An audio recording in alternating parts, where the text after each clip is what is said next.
The third yajna and the fourth yajnas were covered on the 26th verse, in the 26th verse. The yajna of perception and the yajna of restraint.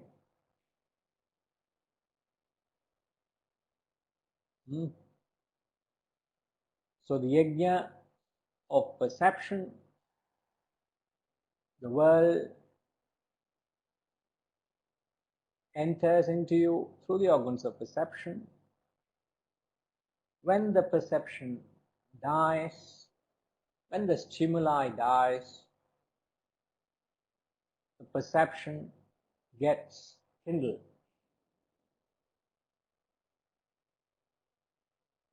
So, how not to get carried away with the perception?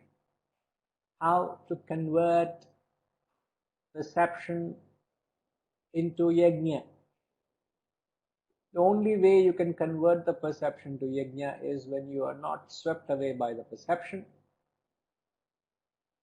If you are objective, you stand apart and examine the perceptions, the various perceptions going by, you will be able to convert them into worship. And one such way is when you experience a perception, when you see something, it is not what I see, but that which enables me to see whatever I see. It is not what I hear, that which enables me to hear whatever I hear. It's not what I speak, that which enables me to speak whatever I speak. That is God. That's how you convert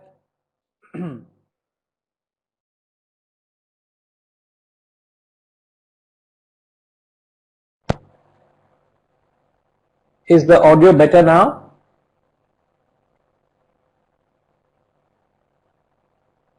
Okay.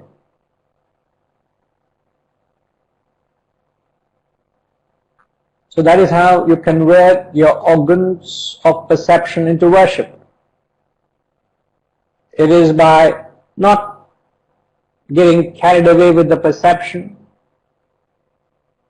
allowing that which enables the perception to happen, to be conscious of, to be cognizant of. The perception is happening, but you're not conscious of it. So that's the yajna of perception. And then the fourth yajna, the yajna of restraint, where the perceptions are in plural, the various perceptions of seeing, hearing, smelling, tasting, touching. The various perceptions, the tendency, as we said, these various perceptions, we don't know how to deal with them. We go about mishandling them. We go about indulging. We go about letting loose our senses. The senses run wild, helter-skelter. They get lost in the perception, whereby you've lost your restraint. But when you able to end perception with perception, remember that beautiful terminology, you've got to learn to end that perception with perception. Means if you are able to learn to live moment to moment in your life, then you are able to ignite what gets kindled is the yajna of self-control. So these were the third and the fourth yajnas that we dealt with. Okay. So let's move on. We will take up the 27th verse, which talks about the fifth yajna. Sarvanindriya karmani prana karmani chapare atma sanyama yogagnau juhvati jnana dipite. Sarvanindriya karmani prana karmani chapare atma sanyama yogagnau juhvati jnanadipite. So this is the yoga of self-control, the yajna of self-control, the fifth yajna. Now here he says, others sacrifice all functions of the senses and the functions of the vital airs, the pranas, into the fire of yoga, of self-control, kindled by wisdom. Atma Sanyama Yogagnau Juhvati Jnanadipite, kindled by wisdom. Jnanadeepa. Deepa is that light that lits. And what is it that lits the light? It is that by wisdom. Now here, you got to be little alert to pick it up. So if you go by the previous verse, the Sanskrit word he uses there, to use the word fire. So if you go by the previous verse,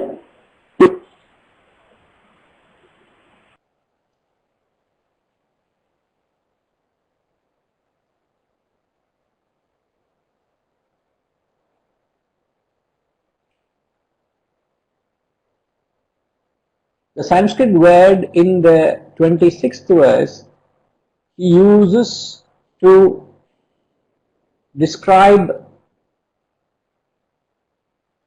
the Sanskrit word he uses to describe fire is agnishu. The word agnishu is in plural.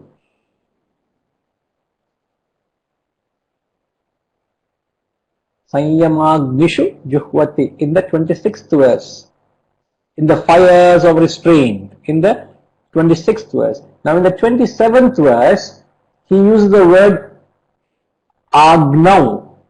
The word agnau is singular fire. Now what you got to use, why he uses the word plural in the 26th verse and singular in the 27th verse? Don't have to go into the detail, it is quite deep. Perhaps someday we'll talk about it in detail.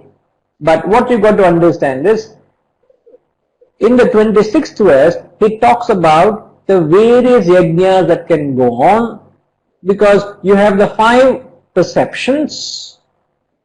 So you can perform restraint at any 1 or 2 perceptions. For example, you can have restraint over your eyes, but you have no restraint over your mouth, your tongue. You can have restraint over your tongue, but you have no restraint over your ears. So you use the gross intellect to exercise restraints at different levels of your senses, at different sense perceptions. But you use subtle intellect for all restraints. For when you use the subtle intellect, what is the job of the subtle intellect? Subtle intellect gives you the clear direction of the higher. When you have the clear direction of the higher, then all your perceptions die into the yajna. So when you perform with the subtle intellect, when you use your subtle intellect, all your functions, so what offered is every aspect of your personality is offered as an ahuti, as an offering. Everything that you do is only for the sake of Brahman. And when you do that, what is kindled is the wisdom or realization. So 26 talks about living a life of self-control as a sadhana. Verse 27 talks about the final gateway to realization, where you merge with the self, whereby all your perceptions, all your pranas. Everything is dedicated towards realization. Now, I'm just running it briefly. I'm not going into the details. As I said, it is something subtle. Perhaps we will come back to it another time, when opportunity comes right. Now, what I wanted you to take a note is there are these 5 pranas. The pranas are the various physiological functions. Are you able to see the chart here?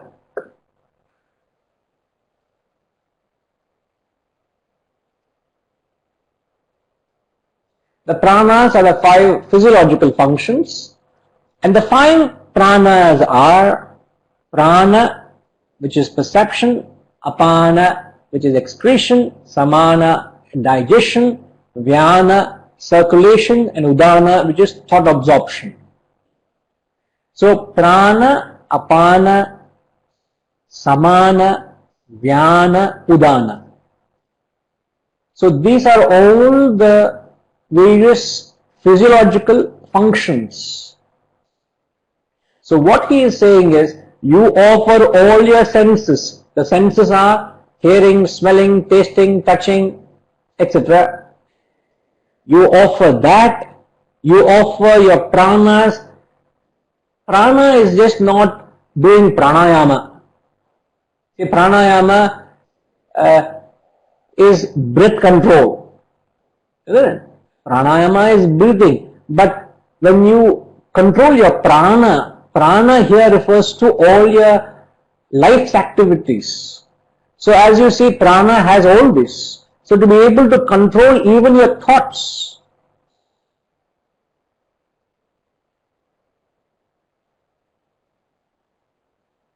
Now I'm just getting some message that the audio is little disturbing. I might get disconnected for a few seconds. Just be online. I'm trying to switch an account.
Hariom, can you all hear me?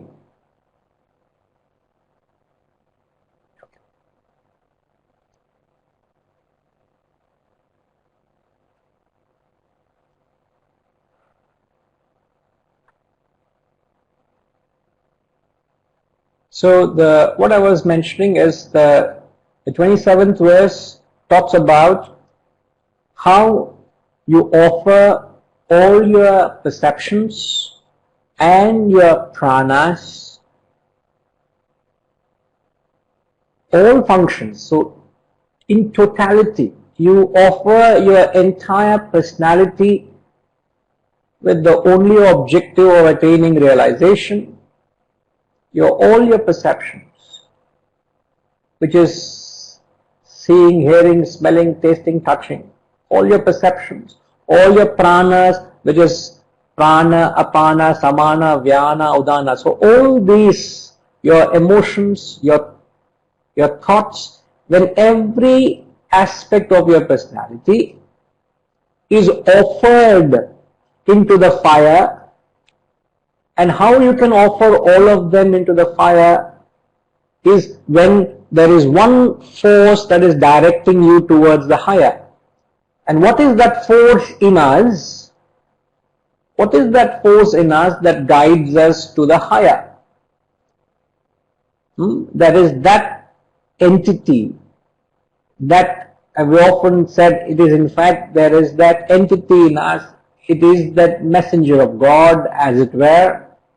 It points us towards the righteousness. It points us towards the reality.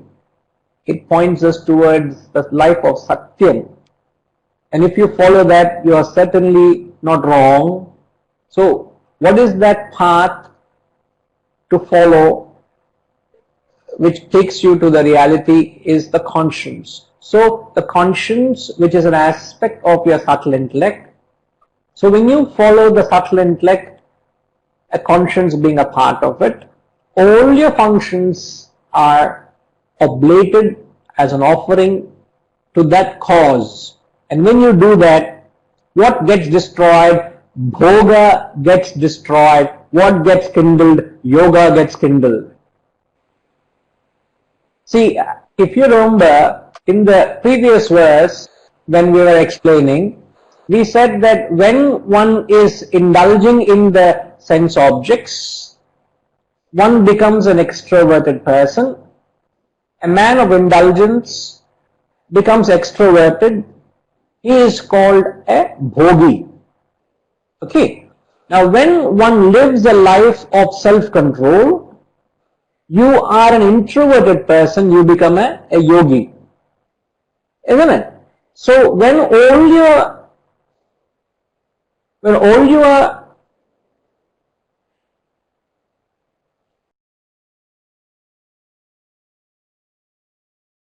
I've not done anything, Vasanti, with the connection. In fact, I'm connected to the same network which I was operating earlier.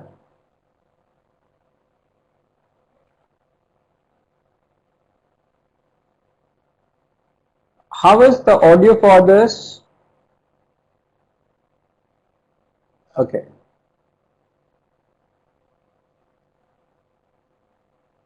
All right. Now, if there is any concern, I suggest individually see where you could go. You could have gone wrong. It's your connection, or it could be something else. So log out and log back in. Perhaps it would come back, because most of them are able to listen to the session. Okay.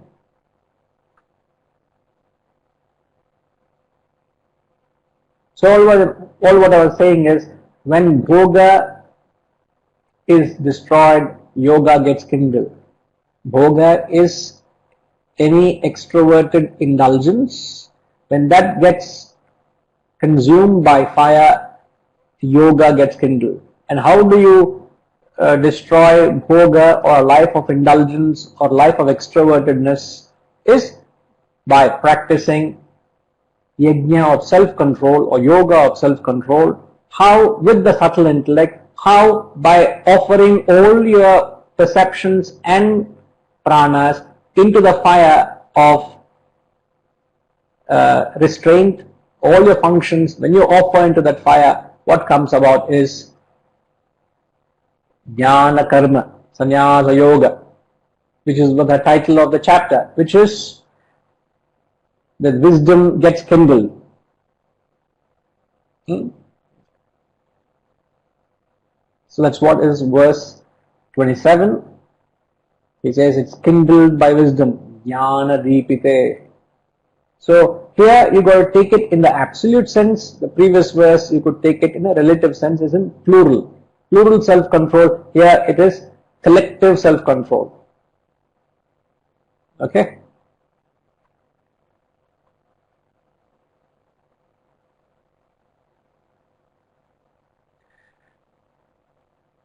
No. It doesn't. Sitaram is asking, does this in any way answer the earlier question that Rajasic person eating Sattvic food is going in the right direction?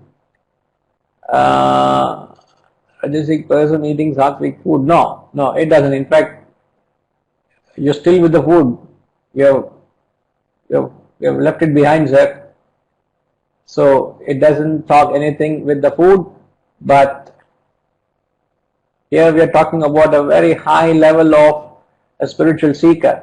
See, all of us have got subtle intellects. I suppose you all understand what is subtle intellect.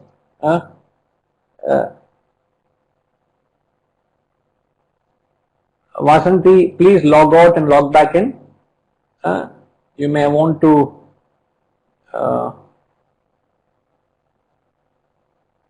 reboot your router. No?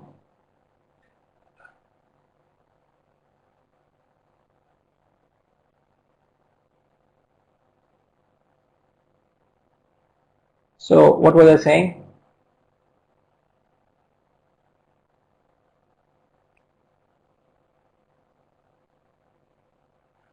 Subtle intellect, correct. Yeah.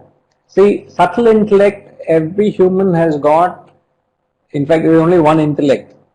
Intellect becomes gross or subtle based on its field of operation. When you are using your gross intellect or the intellect for all gross terrestrial transactions, all worldly activities, it is termed gross. But when the same intellect is used to engage in understanding these higher transcendental truths, the scriptures or the higher facets of the transcendental reality, then the intellect is termed subtle. So it is possible that you may have a very strong subtle intellect or a very weak subtle intellect. But the 27th verse talks of a person who has got a very strong subtle intellect, very strong. So all his actions, all his senses, all his pranas, all his activities are well restrained. He is very well under control. He is highly introvert, and the direction is very clearly set by the intellect towards realization. So when one operates in that kind of a controlled, guided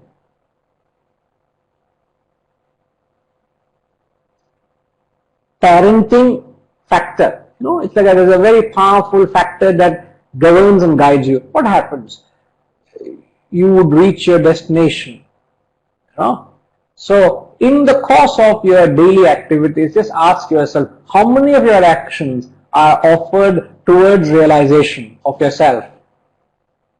When you're eating food, is there thought of realization? I want moksha. While you're doing your studying, are you thinking of realization? When you're getting up in the morning, are you thinking of realization? When you're going for your exercise, is there thought of realization? When you're doing any activity, is there a thought of realization in you?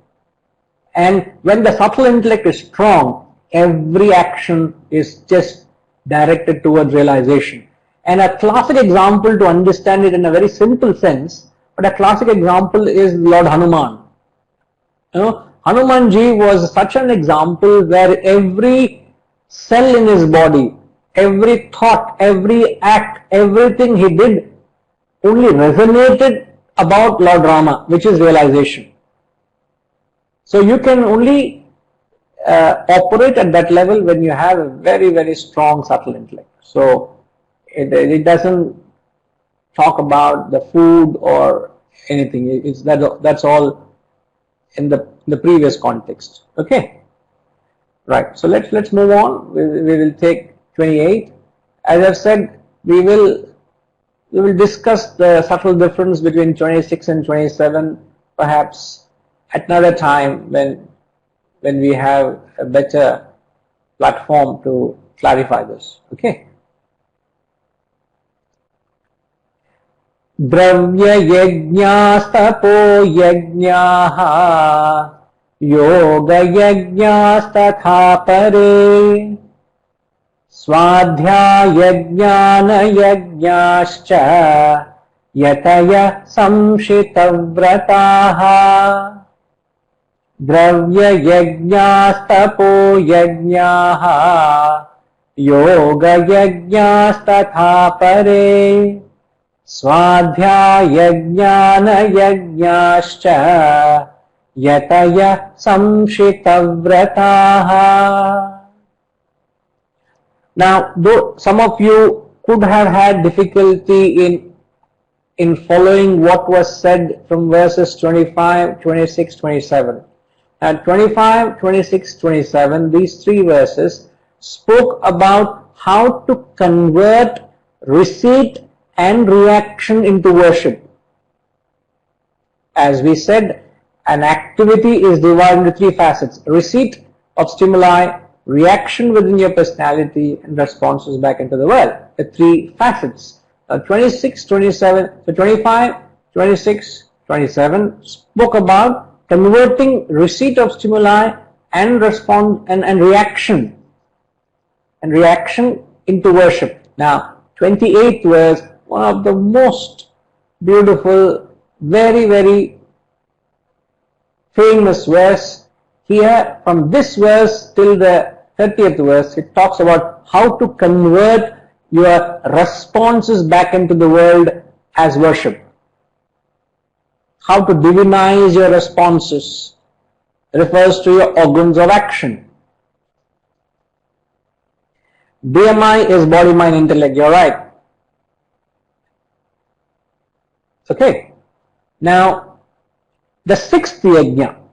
Now, before I get into it, let me read the translation. He says, others again offer wealth as sacrifice, dravya yajna, a sacrifice of wealth, austerity as sacrifice, tapo yajna,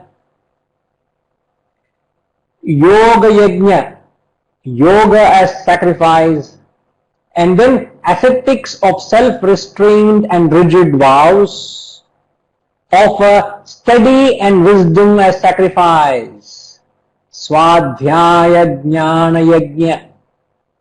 So, the four yajnas, yajna 6, 7, 8, 9 are covered in this verse. Dravya yajna, tapo yajna, yoga yajna, swadhyaya jnana yajna. I strongly recommend to all of you to by heart this verse. Get a hold of this verse. Even in your dream you should be able to chant this verse. Not in the waking state. To that extent, keep muttering.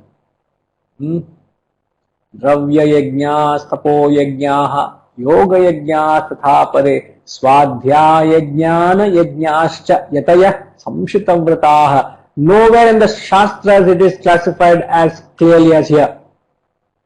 Nowhere it's mentioned as explicitly as here. What does the verse say? There, as I said, the four types of actions you can perform, divinizing your responses to the world. So the first service, he says, service at the material level, dravya yajna. Now giving, parting with wealth. So when you part with wealth, what happens?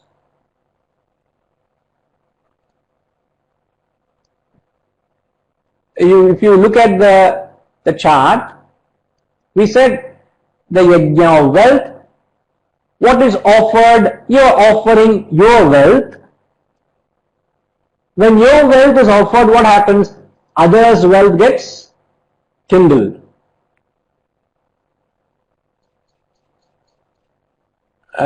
So the first step of doing service is service at the material level. Before this, you are extremely selfish. Whatever materiality you have, you are only using it for your own well-being. But the first step of service is to start service of parting with your wealth to the needy. Dravya. If I have 2 loaves of bread, I will part with 1 loaf of bread to others. I keep a little bit for myself. But just parting. Instead of saying, I have 2 loaves of bread, I will only eat. Me and my family will eat these 2 loaves of bread for 2 weeks. Or 10 days we will eat. But I will not give to anyone.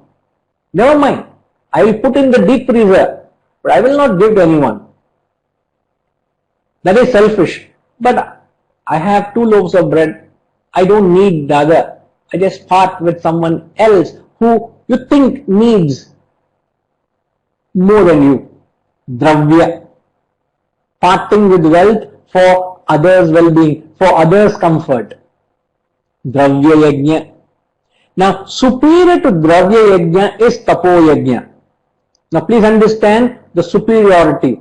Now, Dravya is the lowest of all yajnas of services one can do. Superior to Dravya yajna is Tapo yajna. Tapaha means body. So, if you are not in a position to do Dravya, you don't have the material resources, you can do Tapo yajna. Tapaha is you sacrifice your physical body for others' well-being. You are sacrificing your physical conveniences for others. You can do physical service. Now, for example, going by the same example of 2 loaves of bread, let's say you only have 1 loaf of bread and you find someone who is more desperate than you. You can afford to miss not a few meals, you will still survive. So much of extra fat is there in the body. You don't need it. But you realize somebody is skin and bone, he hasn't had a proper meal for a while. And when you look at him, you only have 1 loaf of bread. You part that loaf of bread to him and say, I will have a couple of glasses of water and sleep tonight. You will part with it for their well-being. That is the spirit of sacrifice. And that kind of sacrifice is superior to Dravya. Oh, I want to do service. Okay. What can I do? I will write a check. I will not write. I will tell my secretary to write a check. So the secretary will write a check and you will just sign. Oh, send this amount to that institution, send this amount to that organization. You are done. You don't even register what you have done, whether it's gone. In fact, pre-signed checks are there with the secretary. Secretary has to courier. Dravya, you are giving, but there is no. In fact, that is the lowest. There is no serious effort being put in by you, but you do part.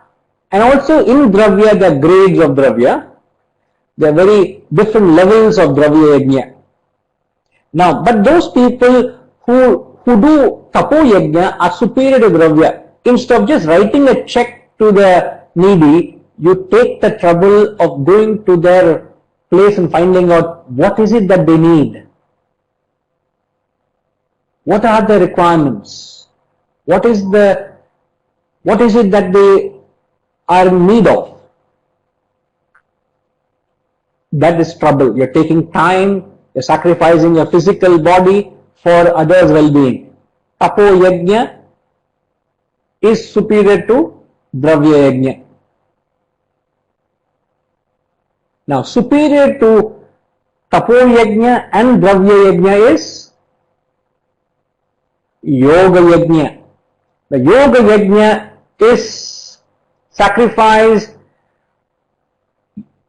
your mind and intellect, not the body. You're sacrificing your mind and intellect. So what you're offering, your spiritual practices, you're offering your spiritual practices, and what it brings about others' evolution. Now, yoga yajna is service at the mental intellectual level. So you're helping others. You go about counseling people. You counsel them. They need advice to get along with their life's problems. They have hiccups of life. They have challenges. So you counsel them to help them. What are the challenges they are facing? That is the yoga yajna. Mental, intellectual level. Intellectually giving them ideas. You are giving helping them with various advices. You are parting with knowledge. You are parting with information. That is intellectual service. Emotional service is you go and offer, you would sing bhajans, kirtans. You go to the hospitals to, I know people who do that. They go door to door. In fact, hospitals, they go bed to bed, or even go to the old folks' homes, or wherever you find that there are no one caring for them. So these people go and just spend some time with them, making them feel that there are people who are concerned for them, because their near and dear are busy with their own selfish pursuits. They don't have time for them, so they've parked them in the best of orphanages or the best of hospitals or best of facilities. But they don't have emotion. So there are people who go and just give them that solace, give them the comfort. So what happens? They feel they're relieved of the mental agitations, or they feel themselves better off. That is the yoga yajna. Service at the mental and intellectual level is superior to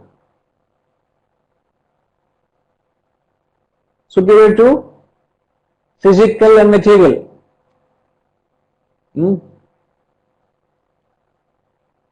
Now, material service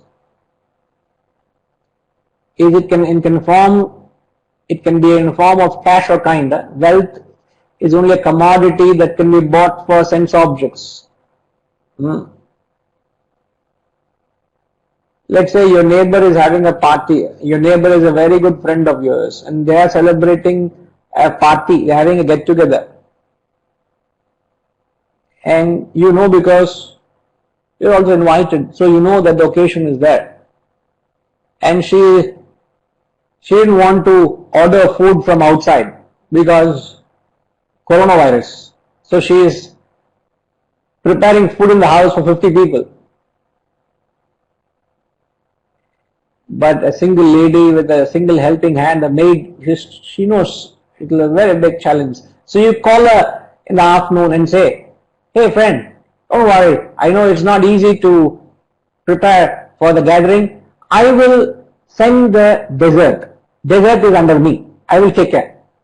Okay? And what you do, you go and what are your preferences, you ask. Okay, this is the menu. Okay, this would go well. You'll put in that effort. You inquire what is needed best. You go to a shop and you place an order. You order for a cake, or you go to a sweet shop and pick up the sweets or that whatever is required for the dessert. So he said, don't worry of the dessert, it's taken care of. That is dravya yajna. Now the same example, tapo yajna is, because you know your friend is so dear to you, need of the hour is she needs help. So you go, you excuse yourself from the family on a Sunday, you go to a neighbor's house, spend the day, literally the entire day from morning till late afternoon or early evening, you spend helping her prepare all the dishes for 50 people. That is tapo yajna, physical service. Physical service is far superior to just sending across a dish to her. Dravya, tapaha, and then emotional, intellectual. And then the highest form of service, the superior, most of all services a man can ever render is known as Swadhyaya Jnana Yajna. The yajna of self-study and wisdom. So what you give is, you offer your asceticism and your self-discipline. In effect, what you are imparting is, you are imparting the knowledge of the self.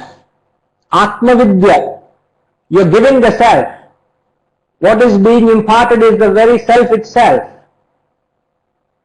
Now, if I have to give wealth, understood I must have wealth. If I have to be a physical service, understood I must be physically able to.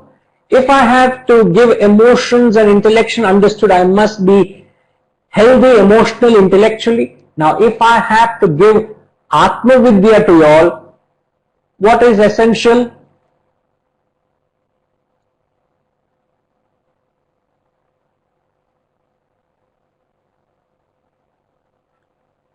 Seduraman sir, if I have to give the knowledge of the self,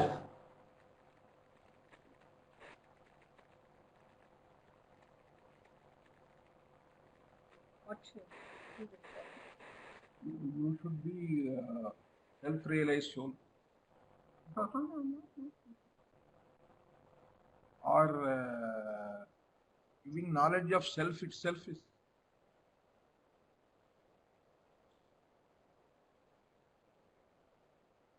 Is it only information? What's that? No. Should inspire. No, not. It is sharing the wisdom. Oh, is it So, No, wisdom. the yajna of wisdom, sir. So, if I have to give wisdom to you all, discussion, or just for discussion's sake, if I have to give wisdom to you all, what is presupposed? What? What is presupposed? Presupposed to have. You are supposed to have wisdom. I am supposed to have wisdom. It's presupposed. I can't give something if I don't have it. Like I can't give wealth if I don't have it. I can't be a physical health if I don't have the stamina, if I don't have the physical ability, emotional, intellectual. The same thing goes if I have to give spiritual wisdom to others, I have to have it. How do I get it? Swadhyaya Jnana Yajna, which is known as self-study. So the highest service you can ever render to mankind is to get up in the morning and not read the newspaper. First thing you are waiting for the newspaper to come. Your house can be full of books, but you're not interested in newspaper. You're interested in newspaper, no interest in self-study. Self-study is that Swadhyaya Jnana Yajna, which is that which is going to ensure that the wisdom rises in you. And if that wisdom is not there, how can you part with that wisdom?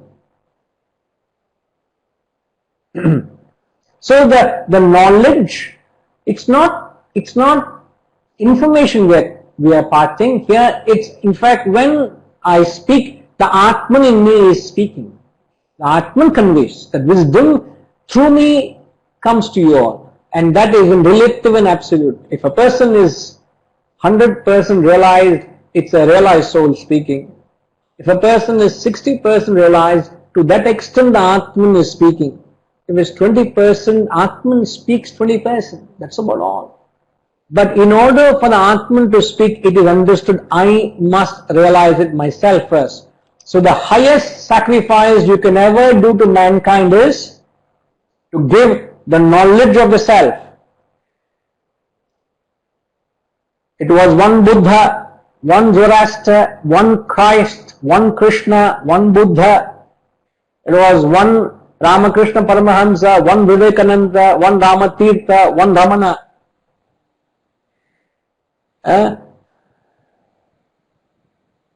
Yeah, Tata? Vidyadanam.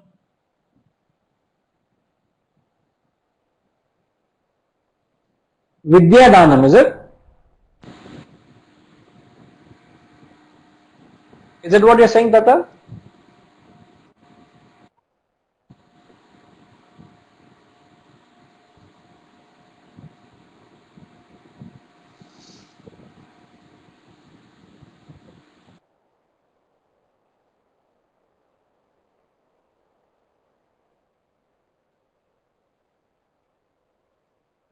I don't rather get what Tata is saying.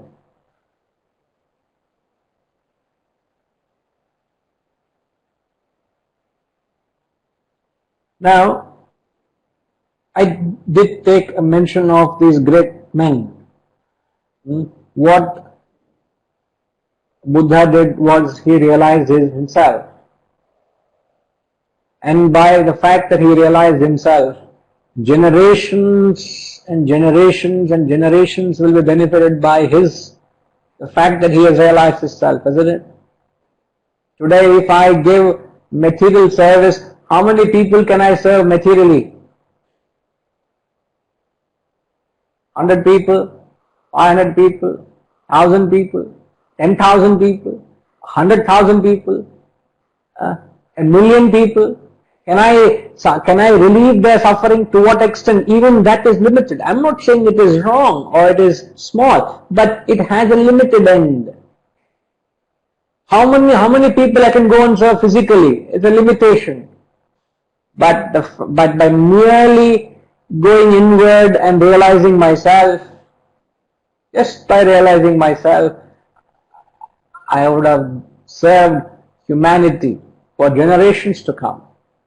But that is a very small percentage of people who do it. Of the people who are inclined towards service, the majority of people are doing other forms of services, dravya. Majority of people do dravya yajna or tapo yajna. Very few get to yoga. Hardly anybody understands what Swadhyaya Jnana Yajna is. And do you know, the entire spiritual transformation only happens between 4 a.m. and 6 a.m. The real Swadhyaya is happening in the Brahma Muhurtam.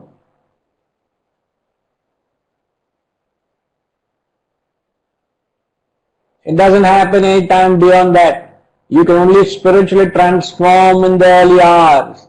Beyond 6 a.m. there is no spiritual transformation, no spiritual reformation. No. The question Siddharamji is asking, isn't self-study only for oneself, meaning selfish? How does it become a yajna? No. Sir, as we go with the argument, you can only part with something provided you have it. If I have to give the wisdom to you all, I have to get it first. And I'm getting it not to keep it with myself, only to part with it. Isn't it? Like, sir, when the rivers, when the lakes collect water, are they keeping it for themselves? They are just collected that fresh sheet of water. The moment anybody knows, anybody can go and take it. It's meant for humanity. It's meant for people. It sustains life. So, in fact, the desire to realize is the only transcendental desire. Rest other desires are worldly. So that transcendental desire is known as mumukshatva, the desire for liberation, and that one is blessed if one has that desire, and it is perfectly justifiable if one wants to hold on to the desire, because rare indeed is one who has that urge in him and is not being selfish at all. Not at all. In fact, we are told you better be selfish for your own spiritual development. Because you have to be selfish. People, first thing they do, they give away spiritual books to others. Don't part with your spiritual books. That's your life. It's like your oxygen supply. Hold on to them very dearly. You will not part with them because that's where your transformation is. So hold on to them. This is the most important spiritual study which is not recommended. People don't tell you to get up and do this reflection in the morning hours. So whatever knowledge you have ultimately will be taken. Knowledge will always be taken, but you must be having enough knowledge, anything worthy of being taken. So make yourself worthy of it. Be an adhikari of this knowledge so that you have it. And for that you must live a life of asceticism. That's what he's saying. An asceticism and discipline. So when you live a life of an ascetic and highest self-discipline, what happens? Your ignorance, your vasanas get destroyed. So when you live a life of what is offered is you're offering your asceticism and self-discipline, your vasanas get destroyed and what you get is realization. That is the Swadhyaya Jnana Yajna. So the objective of self-study is to equip oneself to part with knowledge so gained. In fact, you don't gain this knowledge to teach. You just gain this knowledge to realize. If you are only learning to teach, you will be very frustrated. It is only have a limited end. It is not learn to teach, but you invariably end up teaching. It will serve its purpose, but you are learning it for your own upliftment, for your own betterment. So,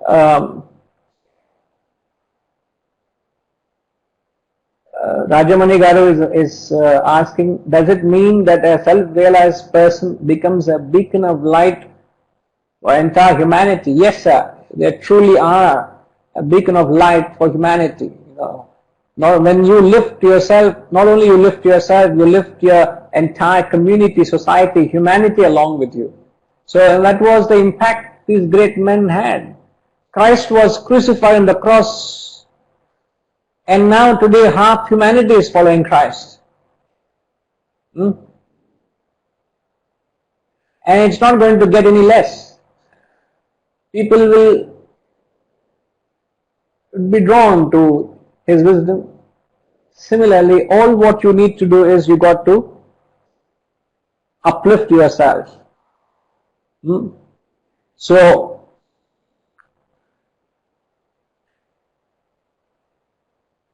even though we have said that the order of superiority is Swadhyaya, lesser than that is Yoga, below that is Tapaha, lowest is Dravya. But let's say somebody comes to me knocking at the door and say, sir, I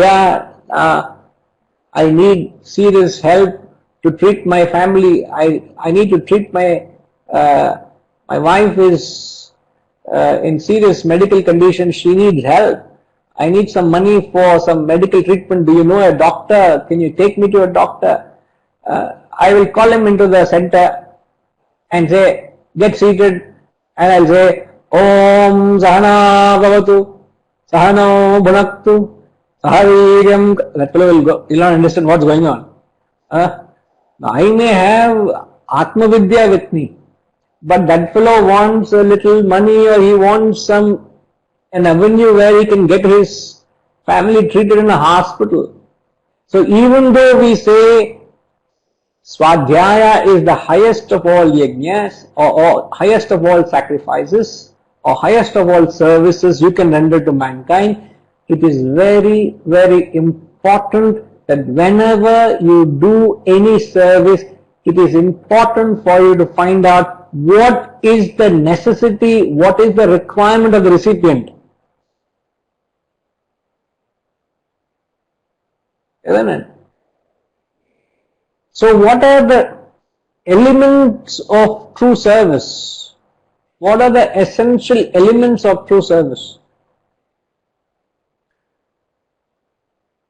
I'm so happy to even know that you all do lovely service in your own way. Beautiful service. It really touches my heart. Tata and the family, Rajima, Harish ji, Sidraman ji and the family, they all have been doing wonderful service, really touching. So it's good to know from you all what are the elements of true service. Rajima, can I?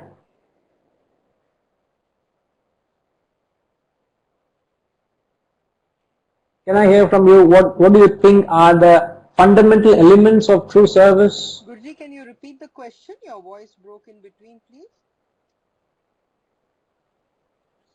Yeah. The question is, what are the elements of right service? It should be selfless. You should not be attached to it. And secondly, when you have done it, you must not um, um, boast about it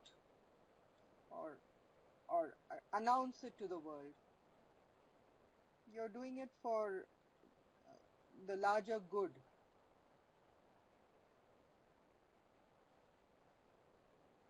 Okay. Now, why do you always say selflessness? Is unselfish? Isn't it service? No, Guruji, unselfish. I'm sorry, I should have included unselfish and selfless. Yeah. So starting with unselfish, leading up to selflessness. But selflessness, yeah. Now, yeah. So you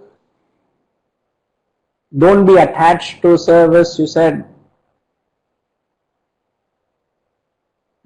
and when you do a service, do it unassumingly. No need to have any hidden agenda.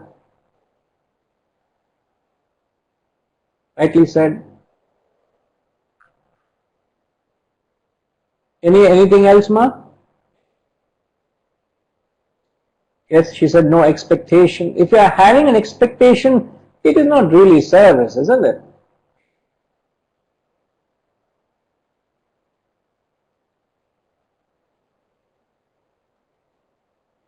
Sorry, Tata, the connection today is pretty bad.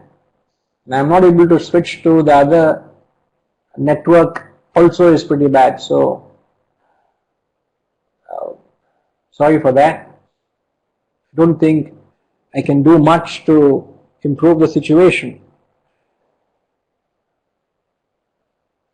Is it the same disturbance or intermittent for most of you all, or how is it?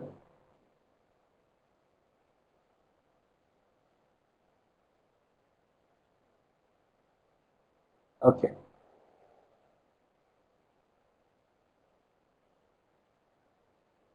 Yeah, beautiful, ma. Blessed. When you give in such a way the other hand does not know. Very true. So blessed. I have always maintained this. Blessed are those who have a heart to give. It's not that you have to cultivate the act of giving. The natural disposition is you want to part with it.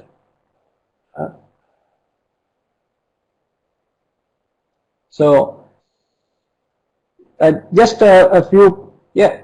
Setuji, any idea, any thoughts as to what are the fundamental elements of true service?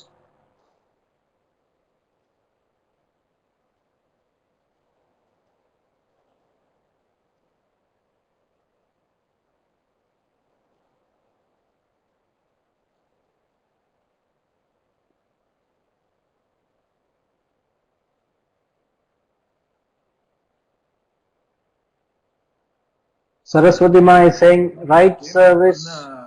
Hmm?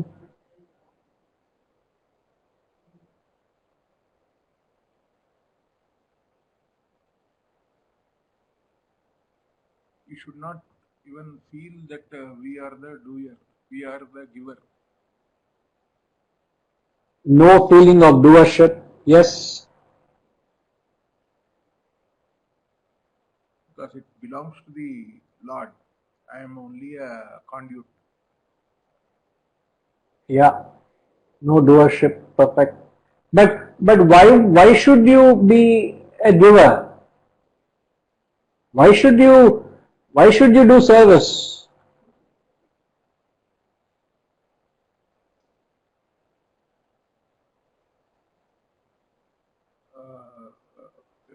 For inclusive, see, I have it and they don't have, and it brings me fulfillment. Uh-huh.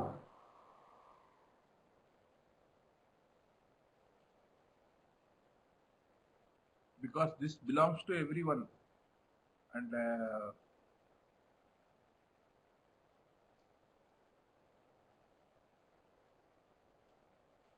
I have and I like others to also have it.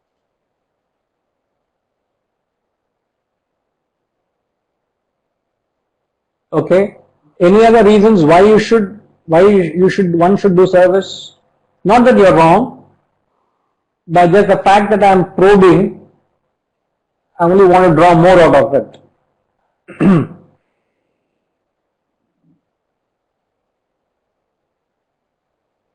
Why should one do service?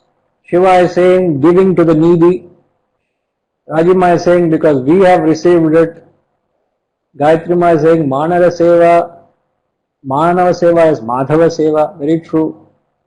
Service to humanity, service to God. No, sir? Guruji, they are also Atman. I am. Okay.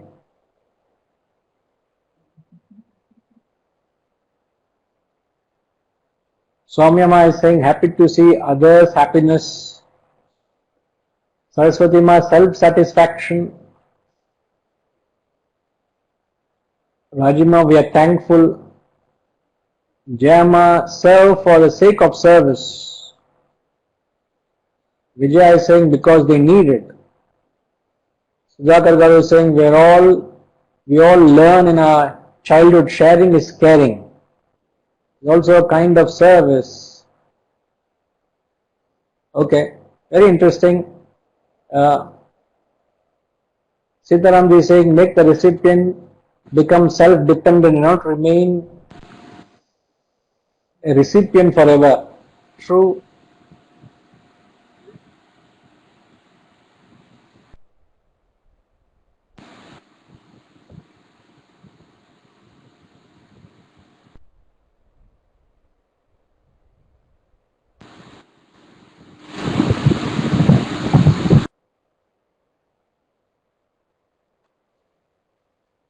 Guruji, are we focusing on the service and not the recipient here?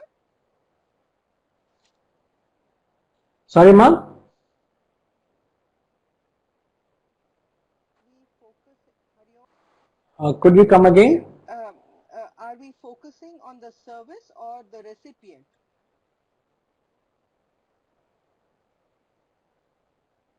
Aren't we focusing on the service only? Now, Why should one do service? no, yeah, see, a second question cropped up when I asked the fundamental elements of service. The question I asked, in fact, is why should one do service? When you say service, obviously it is serving the recipient, people out there. But what is the objective of doing service? See, one of the most important objective of doing service is if I do not do service, I become selfish. I become egoistic, I become attached, I will spiritually rot, I will not grow. So I am not doing service because people need it. I am doing service because I need to grow. And if I don't serve, I remain selfish. It is very comfortable for me to think of myself. It is very easy to think of myself. but by doing so I will not grow spiritually. So the only way you will need to perform this yajna is, the only way you will grow is by being unselfish. So you need to be a giver, not because there are takers out there. Because if I don't become a giver, I will become a taker.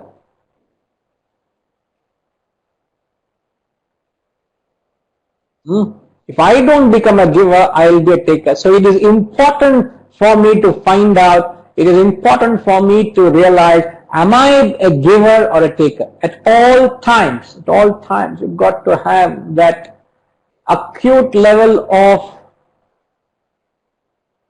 awareness that I want to be a giver, not a taker. I would not want to take just because it's coming. I wouldn't want to abuse it. I want to be a giver. Now again, it is not quantitative, please. It is an attitude of giving. You may not be in a position to give. Maybe dravya, may not be tapaha, maybe yoga.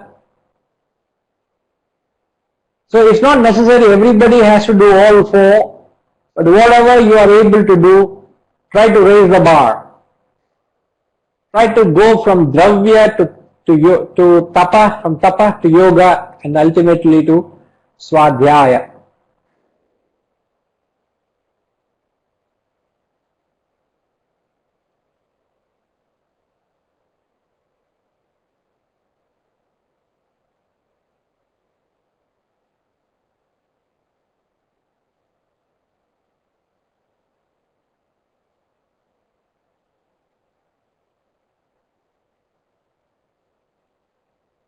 Rajamani Garu is saying, there is nothing in me which I can call my own. I just pass it on, whatever you have given.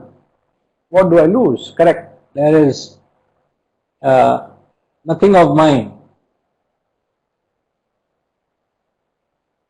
Isn't there a line in Arati which says that?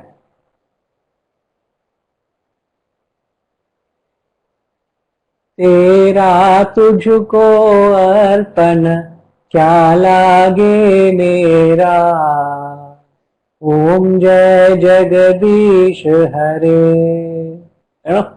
Nothing is mine in that. So what am I offering? क्या लागे मेरा? There is no sense of arrogativeness. There is no sense of I or mine in it. तेरा तुझको अर्पण. So there is total liquidation of the doership in it. I've already mentioned that,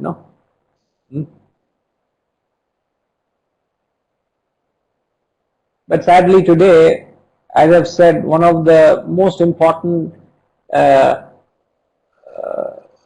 one of the most disturbing elements you find when people do service is more of a ulterior motive. They have a hidden agenda. I have known people being in the spiritual field for so long and being involved with the ashram work throughout for the past 30 years. It is not that I am associated with it. It is literally doing it. I am literally eating and breathing ashram life for the past 30 years. So, and our work only thrives, sustains and grows through support of people like you all. And being involved in ashram activity for so long, I have known many people come and say, I am happy to give 5 lakh donation, but I want to give it in the memory of my mother. I want to give 10 lakh donation, but I want to give in the memory of my father.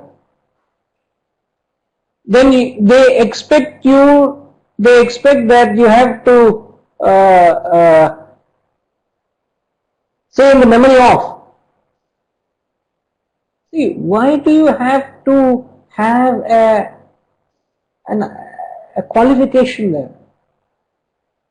And if we say, sorry sir, we can't receive in memory of, then they say, if you can't, I'm sorry, we will not give.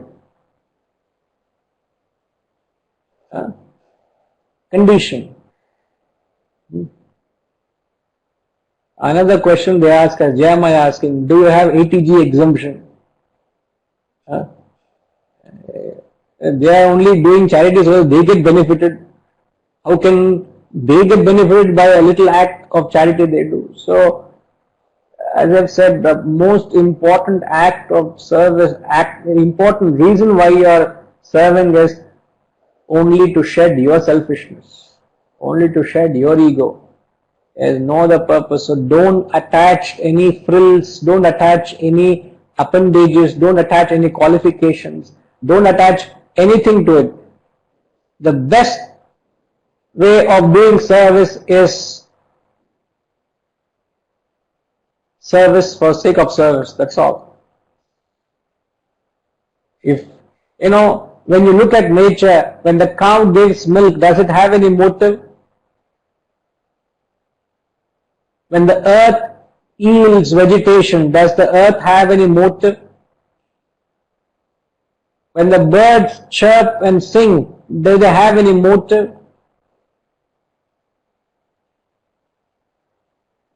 No other creature has any motive. Why are you entertaining a motive when you do a little act? So the most, except man. That's why I said, so I am very, very careful of using the high flown philosophical words. Selfless is a very high word.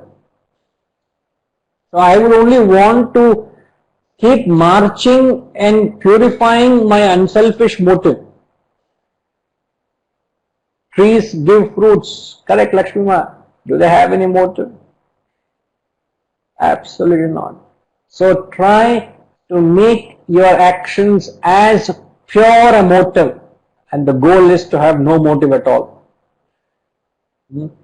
I will come back to this concept as what are the fundamental elements of service. Okay? Right. So please give it a thought. If you can structure your thought as to what are the elements in true service, give it a thought. Even though there was some contributions here and there. Parents' service to children, full of attachment. I would not call it service, it is disservice.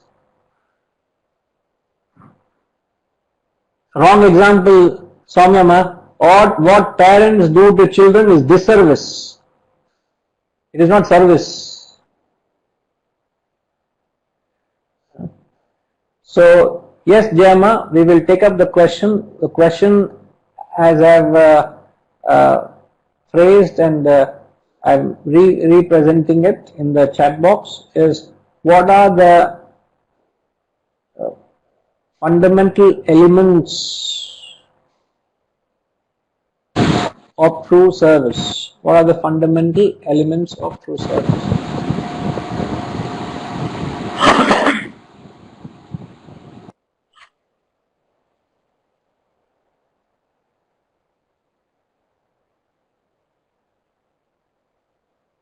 Okay.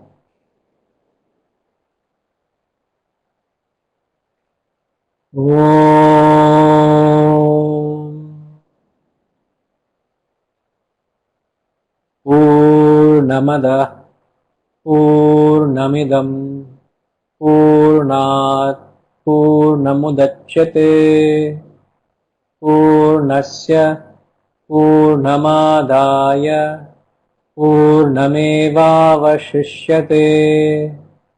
Om Shanti Shanti Shanti. Hari Om.